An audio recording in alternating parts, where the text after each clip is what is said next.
छोटे फूलों वाला सूट।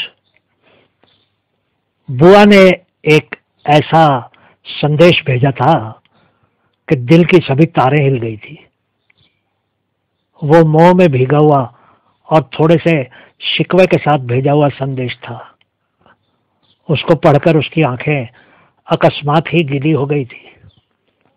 उसने सोचा कि अब तो बुआ नदी के किनारे लगे उस पेड़ की तरह ही होगी जो न जाने किस दिन उखड़कर नदी के पानी में गिर जाए।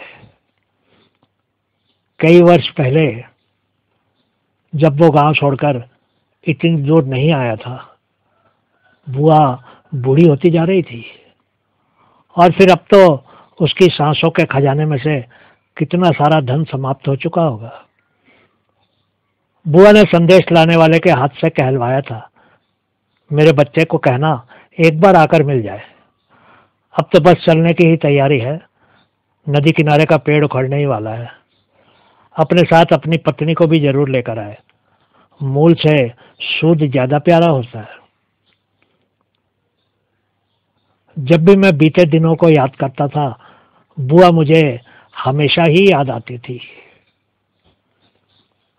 लेकिन उस संदेश को पाने के बाद तो उसको ऐसा लगा कि बुआ अब जाने की तैयारी में थी और जाने से पहले सिर्फ उसको एक बार देखना चाहती थी। उसने 2-4 दिनों की छुट्टियां लेकर बुआ से मिलने जाने का विचार कर लिया। कितने वर्षों के बाद वो बुआ को मिलने वाला था और कितने प्यार से बुआ ने उसको बुलाया था। उसका मन किया कि बुआ के लिए कुछ लेकर जाए।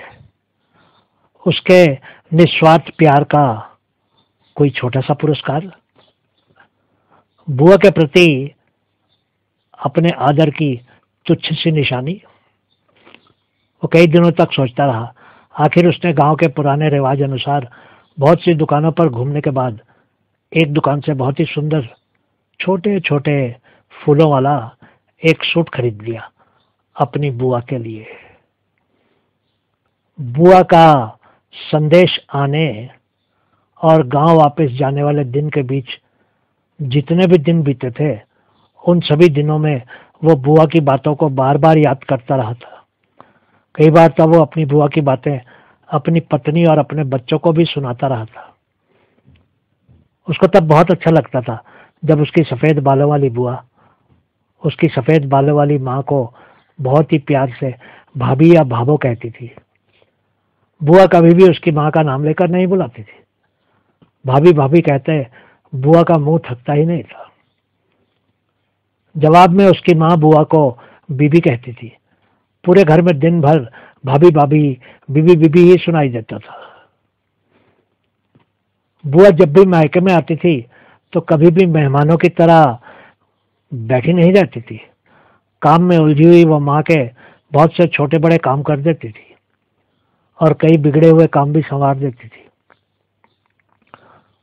माँ ने नाना करते रहने के बावजूद भी बुआ सर्दियों में बिस्तरों और रजाइयों को धूप में रख देती थी। सोफे के कवर और खिड़कियों के पर्दे भी धो देती थी और पुरानी रजाइयों की रुई निकालकर उनको फिर से भरवाने के लिए किसी कारीगर को बुलवा देती थी। दिन के समय वो माँ के साथ बैठकर स्वेटर बुनने लगती और अपनी मीठी आवाज में गीत गाने लगती थी। जब कभी भी वो बुआ के गांव जाता था तो ऐसा लगता था जैसे वो अपना सारा प्यार उस पर ही न्यौछावर कर देती थी। दिन भर कभी कुछ तो कभी कुछ खिलाती ही रहती थी।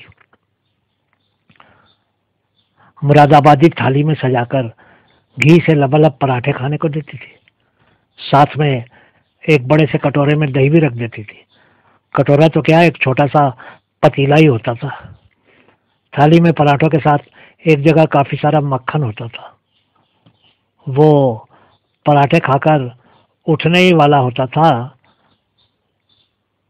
कि वो 2 मीठी घी से सनी हुई रोटियां लाकर उसे जबरदस्ती खिला देती थी। फिर सबसे अंत में एक बड़ा सा ग्लास लस्सी का पीने को देती थी। दिन का खाना खाने के करीब 2 घंटे के बाद ही तरह तरह के पकौड़े और पुदीने की हरी चटनी उसके सामने रख जाती थी और फिर एक बड़े ग्लास में दूध से लबालब मलाई वाली चाय ला देती थी। बुआ से पीछा छुड़ाना मुश्किल होता था। वैसे तो वो सिर्फ एक दिन के लिए ही बुआ के गांव में जाया करता था, लेकिन वो कोई ना कोई बहाना करके उसे कई कई दिन तक रोक लेती थी। लेकिन उसे भी बहुत अच्छा लगता था बुआ से इतना लाड प्यार पाना। जब वो कहता था कि घर पर माँ चिंता कर रही होगी, तो बुआ तुरंत बोल देती थी, कोई चिंता नहीं होगी तेरी माँ को, कहीं दूसरी जगह थोड़े ही आया है जो वो चिंता करेगी, अपनी बुआ के घर आया है। उनको मालूम है कि बुआ के पास गया है तो कुछ दिन तो वहां रहेगा ही। जब वो कहता था कि उसका स्कूल खुलने वाला था, तो कहती थी, कहीं भाग नहीं जाएगा तेरा स्कूल, 1-2 दिन बाद भी गया तो कुछ नहीं होगा।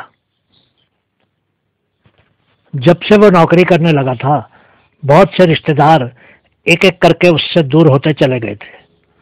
उसको बहुत अफसोस होता था, लेकिन वो भी तो कुछ नहीं कर सकता था, क्योंकि नौकरी भी तो जरूरी थी। धीरे धीरे जब उसके गांव के घर में टेलीविजन, फ्रिज, सोफा इत्यादि आने लगे, तो रिश्तेदार उसके पैसों के बारे में कुछ सच्चा तो कुछ झूठा अनुमान लगाने लगे कि न जाने कितना कमाता होगा शहर में। किसान का पैसों के बारे में अपना ही नजरिया होता है, भले ही वो ज्यादा जमीन का मालिक हो या थोड़ी का, उसकी आमदनी तो घर में 6 महीनों के बाद ही आती है। वो आमदनी भी तब आती है जब भगवान की उस पर कृपा हो और उसकी फसल बाढ़, आंधी, तूफान, सूखा और ओलावृष्टि से बच जाए। किसी रिश्तेदार को पुराना ट्रैक्टर बेचकर नया खरीदना होता था, किसी रिश्तेदार को एक और ट्यूबवेल लगवाना होता था, और किसी को बेटी या बेटे की शादी करनी होती थी तो वो रिश्तेदार अपने लोगों से मांगने लगता था। जब वो ऐसे रिश्तेदारों को मजबूरी दिखाता था कि उसके पास पैसे नहीं थे, तो वो रिश्तेदार मुंह बनाकर चले जाते थे और पीठ पीछे एक दूसरे के सामने उसकी निंदा करते थे। एक बार एक रिश्तेदार उससे कुछ पैसे मांगने आया था, लेकिन जब उसने कहा कि उसके पास पैसे नहीं थे, तो उस रिश्तेदार ने गुस्से से कहा था, तेरे पास इस पानी ठंडा करने वाली मशीन पर खर्च करने के लिए तो नोटों की गड्डी है, लेकिन कठिन समय में रिश्तेदार की मदद करने के लिए पैसे नहीं है। उसने सीधा बुआ के घर जाने और बिना किसी रिश्तेदार को मिले वापस आने का निर्णय ले लिया। उसको जल्दी होने लगी कि कहीं उसकी बुआ उसके वहां पहुंचने से पहले ही दुनिया से न चली जाए।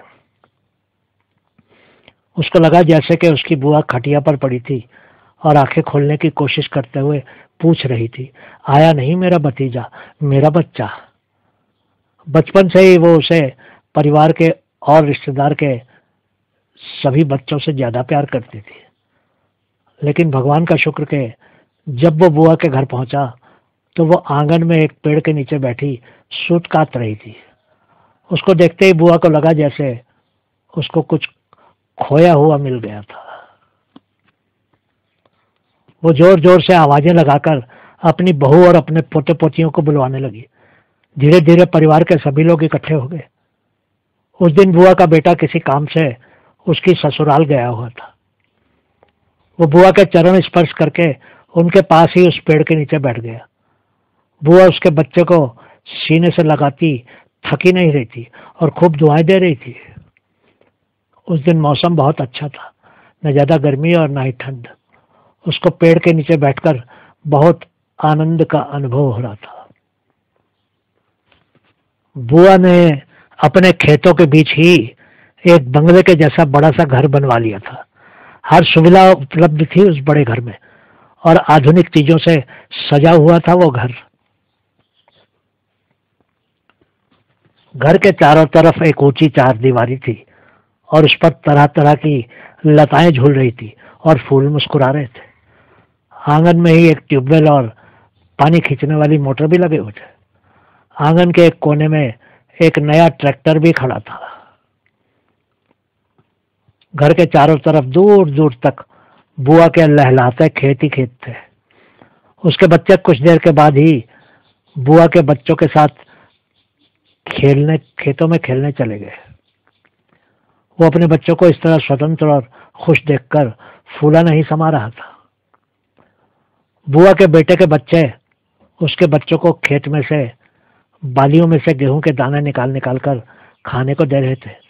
वो बच्चे आधे पके हुआ हरे हरे गेहूं के दानों को खूब चाव से खा रहे थे। बाद में जब उसके बच्चे मिट्टी से सने कपड़ों में वापस आए तो उसकी पत्नी उनको गुस्सा करने लगी, लेकिन वो बोल पड़ा, अरे अरे करने दो इनको मौज मस्ती, शहर में ऐसी मस्ती कहाँ मिलती है। वास्तव में स्वर्ग है ये जगह, कितनी शांत और सुंदर।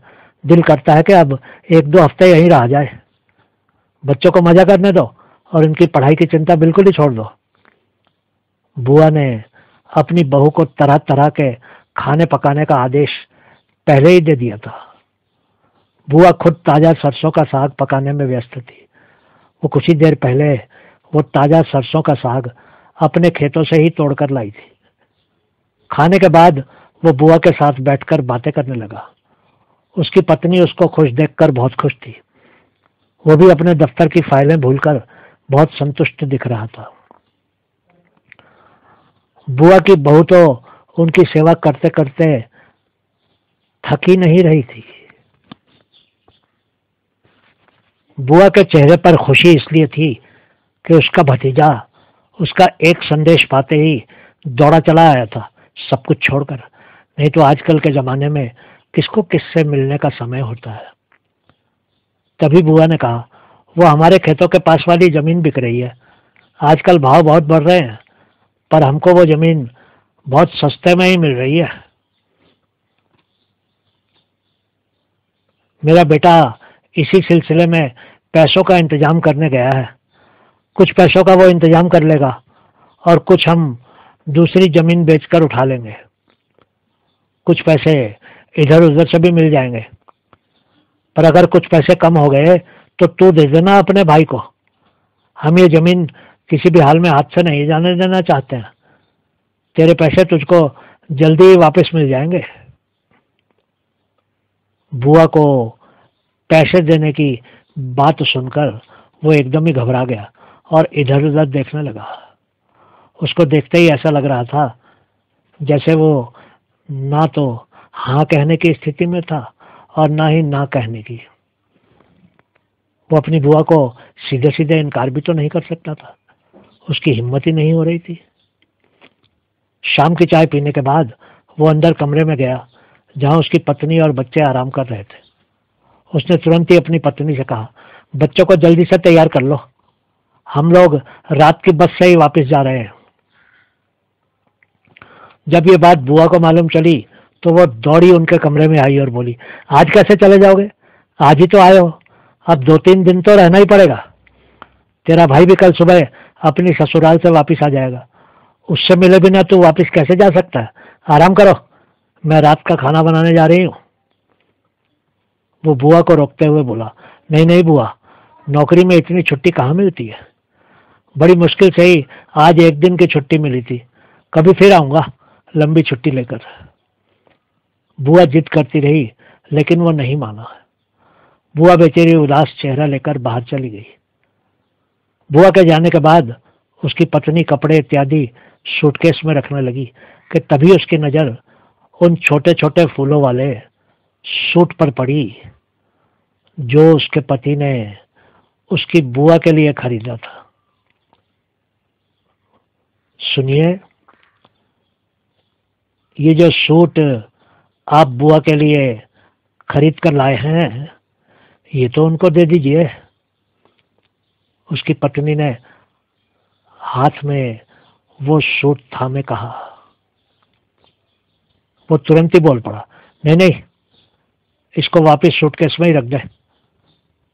उसकी पत्नी बहुत हैरान होकर उसको देखने लगी कि तभी वो फिर से बोल पड़ा, जब अगली बार आएंगे तो फिर से कुछ और ले आएंगे बुआ के लिए, अभी तो इसको अंदर ही रहने दे। वो भी जल्दी जल्दी सामान पैक करने लगा, लेकिन कांपते हाथों में वो छोटे छोटे फूलों वाला सूट थामे उसकी पत्नी कभी उसको तो कभी उस सूट को देख रही थी। उसकी आंखें नम हो गई थी।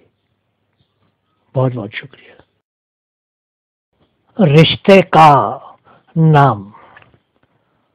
उस शाम को मैंने गांव के रेलवे स्टेशन पर एक जवान लड़की को अकेली बैठे देखा। स्टेशन उस समय बिल्कुल सुनसान हो चुका था। मैं उसके पास गया और उत्सुकतावश उससे बात करने लगा।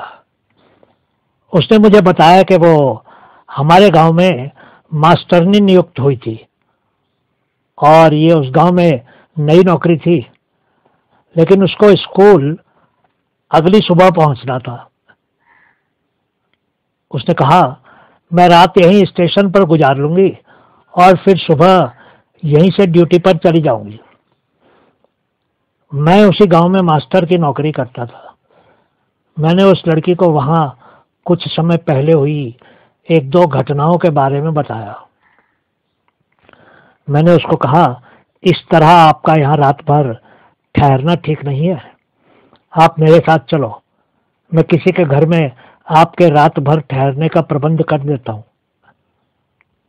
गांव की एक गली से गुजरते हुए मैंने एक घर में एक कमरे की तरफ संकेत करके उसको कहा, मैं यहीं ऊपर रहता हूँ, पहली मंजिल पर वो मेरा कमरा है।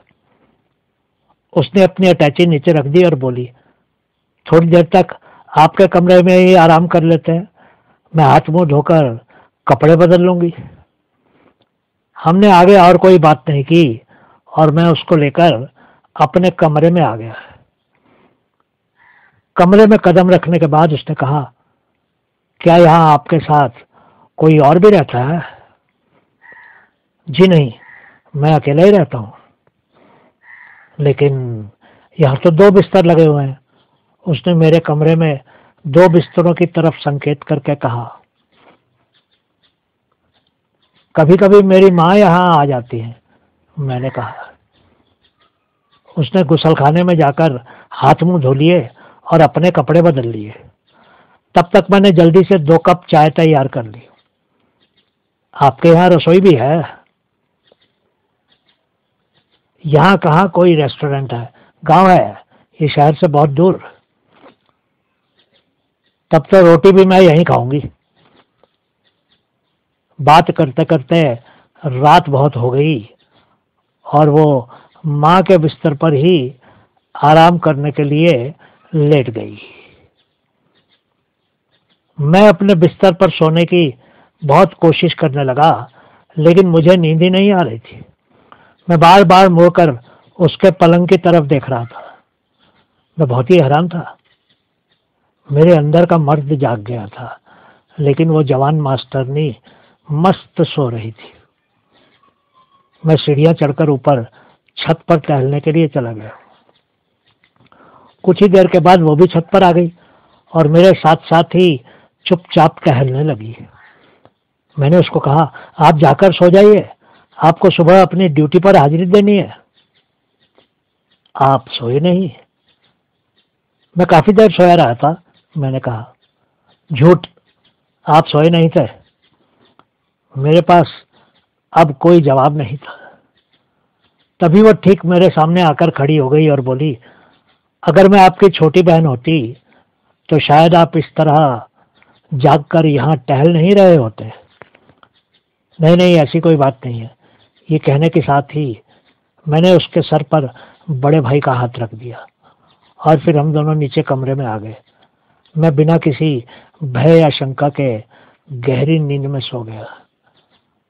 अगली सुबह मैं उसको स्कूल साथ ले गया और उसको सब कुछ समझा दिया। मैंने गांव में सभी से उसका परिचय अपनी छोटी बहन के रूप में ही करवा दिया। वो मेरे साथ ही मेरे कमरे में 2 बरस तक रही और मेरी माँ से भी कई बार मिली। 2 बरस बाद उसके घर से संदेश आया कि उन्होंने उसकी शादी की बात तय कर दी थी। मैं भी उसकी शादी में शामिल हुआ। जब उसकी डोली उठ रही थी, मैं आंसुओं से भरी आंखों से उसको लाल जोड़े में कार में बैठते हुए देखकर उस शाम के बारे में सोच रहा था जब वो मुझे गांव के रेलवे स्टेशन पर अकेली बैठी हुई मिली थी। कुछ रिश्ते ना चाहते हुए भी बन जाते हैं। बहुत बहुत शुक्रिया।